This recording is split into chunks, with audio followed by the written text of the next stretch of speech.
Welcome to the November-December edition of Simplify. So what I've done is that I have stacked a lot of holiday content into your success box because we're entering such a very special time of the year as small business owners. Yes, there is the merriment and the joy of the season, but there's also the hardcore sales. And I have structured something that I think is going to work for your business. So number one, I have provided sales captions as well as holiday captions. So not only are you hard selling, but you're also softening that message with a bit of holiday cheer, which your customers always tend to look forward to seeing and reading and enjoying. The other thing is your pictures. Rosemary did a fantastic job. As you know, I work with Sarita with original photographs, as well as Rosemary Watson, who lives in the US and provides us with curated photographs. So I selected this month a lot of holiday photographs that has a lot of white space around the edges. So you can put any kind of graphic or greeting or quote that is in keeping with the spirit of the season. There is also a bunch of localized images full of color and vibrancy that you can also add to your Facebook, Instagram, Pinterest, Twitter, wherever you are showing up to deliver the content that you create.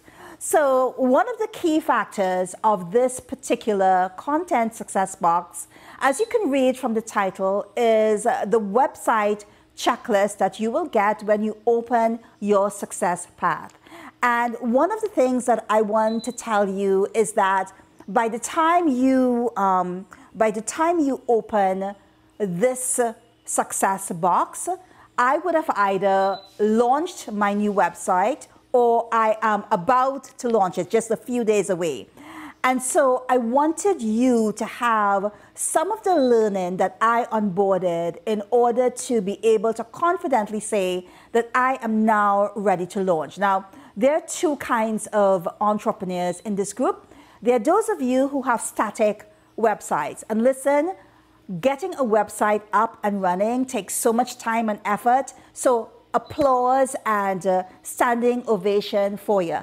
And then there are those of us who have conversion-based website, which takes a lot more effort, a lot more discipline, a lot more activity on your part to be able to release that to the world. And so I have designed and built a conversion-based website.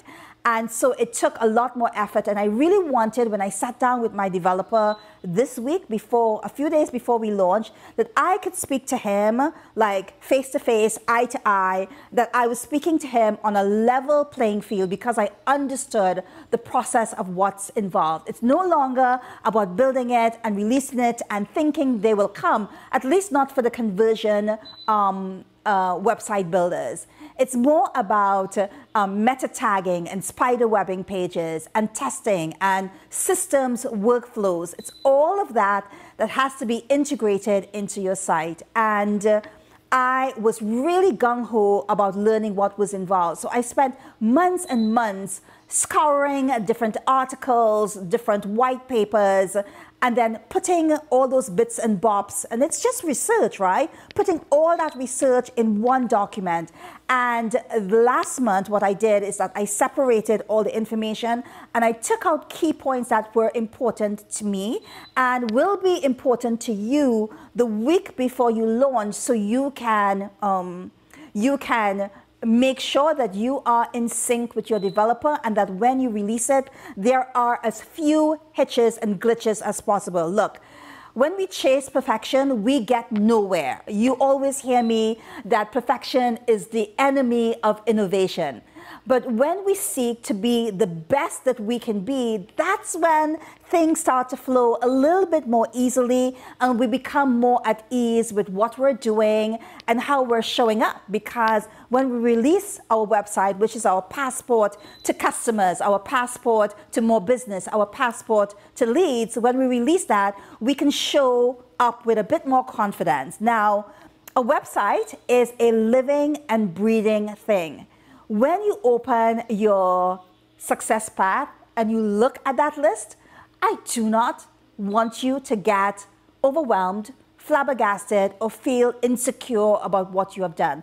This is an opportunity to look at the checklist and begin to check off. I've even included check boxes. Begin to tick off, what are you going to do next month to get your website up to speed or where it should be? What are you going to do in the new year? So little by little, let's say if you do and you undertake 4 tasks every month from the checklist, you would have by February, March of next year, a robust website.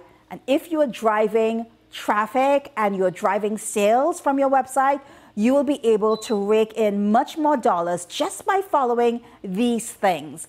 So yeah, that is your success path.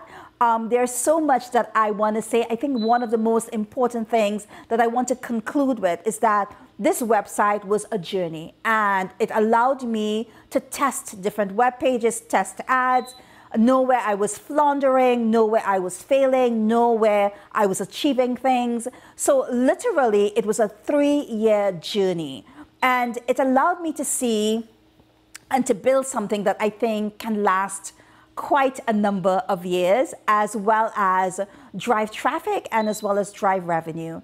And one of the things that's important for you to know is that when you're building a website, especially if it's conversion based, you need to be very clear about what it is you want that website to do. I mean, whether it's conversion based or not, you need to be very clear about what you want your website to do and how much you're willing to spend and how much you're willing to save. So some of the areas that I spent on was, of course, the development and the design. So sometimes you will be talking to a developer and that developer will say, I'm a full stack developer. I can design and I can develop. But my experience building websites for clients as well is that when you separate the two, when you have a designer who designs and is able to laser focus on that and put his or her lens on the design of the website, and you have a developer who can develop something that's magnificent, built to last, it's interlinked, systems flowing nicely, and interprets and codes the design that he received from your graphic artist or your creative director, then to me, that's worth spending the money on, because there's nothing like an expert with a really sharp eye looking at your stuff. The other thing is that know where your skill set lies. So for me, that was definitely writing. So I did all of the copywriting myself, therefore saving on the cost of hiring a copywriter. If you're not a copywriter, you need to spend money on copy. Now, copywriting is very different from content writing. I'm going to be doing a whole spleef on this. And you really want, when you're writing your website, to have a great mixture of both copywriting and content writing. Content writing for your blog and so forth, and that long form, in-depth content, but copywriting using interesting short form language that captures attention, that captivates the reader's mind and engages their imagination. You want to be doing copywriting on the homepage of your website, but more on that a little later. Finally, I'd like to say I am back. I had to take time off away from doing all my teacher power hours with you and showing up really, really fully. I could only disseminate content success boxes and monthly simplify boxes because I had to be focused on what I was building, and what I was building needed time away to learn, to build, to break down, to build again, to tweak, to test. And I needed that time and that focus. But I wanted to say to you, as my Christmas gift and my New Year's gift, I am fully back. Teacher power hours, engagement, daily prompts, and everything that you know Simplify is and represents. Again, happy posting, scheduling, distributing. And to you and your family, if I don't see you before the holidays and we don't bounce up at the markets, have a wonderful Christmas.